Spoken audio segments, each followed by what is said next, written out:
Well, everyone, it is November, meaning I can finally post my spoiler review for Heartless by Marissa Meyer, which is an Alice in Wonderland retelling prequel about the Queen of Red Hearts. I always want to call her the Red Queen, but she's the Queen of Hearts, and it is about her origin story, how she became it. So if you haven't read this book, don't want to be spoiled, never fear, I have a spoiler talk that I posted a while back, and I will leave a link to that in the description box. But if you don't want to be spoiled for what happens, thank you so much for stopping by, but I will have to see you in the future. Bye for now, non-spoilers! Okay, so this book, man. I'm getting teary-eyed just thinking about it because it was such a heartbreaking book. Like, you know, reading it that it's not going to have a happy ending, but that doesn't, you can't, convince yourself of, not falling in love with these characters and everything. So, for me, this book was so well done. I think Marissa Meyer did an absolutely great job of making the trajectory of Catherine into the Red Queen, the Queen of Hearts. See, I keep calling her the Red Queen. Catherine is such a nice person. She's so selfless. She kind of just takes the brunt from her parents. She doesn't want to say no to the king because of her parents, and she risked herself to save the Turtle Man. She feels empathy. She left Jess to go try and save Mary Ann. She is such a nice person. And she's kind of the one that, when all is said and done and Jess is dead, she's like, what did I get for being a nice person? I got screwed. I got nothing. So why do I want to be a nice person anymore? I liked how we kind of got to see that, she wasn't an awful person right from the start. It was she was a super nice person. She baked treats. She was kind. She was polite. And after Jess died, she was just kind of F it. What's the point anymore? And I'm sorry if my voice is breaking, but this book made me sob. And I, just finished it a while ago. So, literally 30 minutes ago in the car, and I didn't have tissues, so the tears are still in there. So Jess, that's how hard to say, his death scene was horrific. I can't even, when it was the whole, she killed Peter's wife, so Peter was like, I'm gonna take the person you love, and it's just, such a hard thing, because, you don't actually, you don't get the whole death scene, but you get the blood splattered across the ground, like ink from a broken quilt, like a cruel drawing made on stone, the sword slipped from Kat's finger, a scream caught in her throat, trapped inside, pressing against her ribcage, choking her. She took one step toward him before she fell. So I started bawling. I'm already crying about it, but I started bawling, right at this part.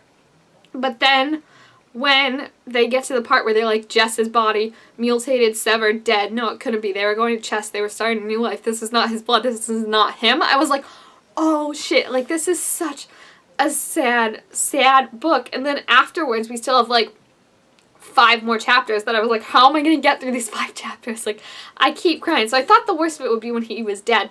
But no, it keeps going on from there. And I like how we see now the difference of, again, she was a nice person, now she's screw it. So she's so she's pleading with time, basically, and she's like, I won't kill the Jabberwocky, I'll let him eat Marianne. She's giving up everything for Jess. I think it proved that, when the ladies came up to her and were like, we want your heart in exchange for vengeance, and Jess told her earlier that the ladies don't take anything that's needed, so she doesn't need her heart anymore because Jess was her one true love. So it was really sad. And I also feel like Marissa Meyer did such a good job in these last 4 chapters of describing the changes in Catherine and how crazy she becomes and how just dead inside and how focused on this one goal. So I think it was really good descriptions. I'm trying to find some. She's just throwing things. She's kicking. She won't talk to anyone. She even gets mad at Marianne and is thinking, you should be the one that's dead. I shouldn't have come back for you. And they just do, Marissa Meyer just does such a great job of describing Catherine. The scene I really like was when she was meeting the king and she was dressed in head to toe black with a veil that partially covered her face. She had seen herself in the mirror before. She left pale as a ghost with crazed, bloodshot eyes. She didn't care. But then the thing that really got me was when her parents have the audacity to be like, we want to be sure, absolutely sure this is what you want. We want you to be happy. That's all we ever wanted. Is this what's going to make you happy, marrying the king?